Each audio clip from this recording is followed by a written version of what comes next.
tujuan daripada bagaimana merekrut pemain. Dari hal-hal yang seperti ini jangan ditanamkan itu, tidak ada kurun, tidak ada ini. Dari dulu juga PSM juga selalu ada kekurangan. Tidak boleh terpatok sama satu pemain gitu Coach ya. Tidak boleh terpaku sama satu pemain, dua pemain, tidak boleh. Itu 11 untuk satu untuk 11, ya kan? Jadi biasakan selalu optimis. Nah, jangan ada kata-kata seperti ini.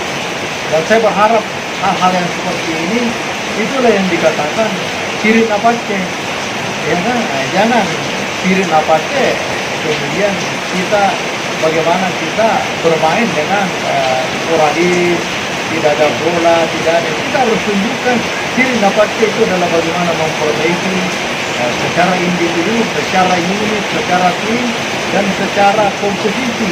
Bagaimana bertahan, bagaimana transisi, dan bagaimana bertahan.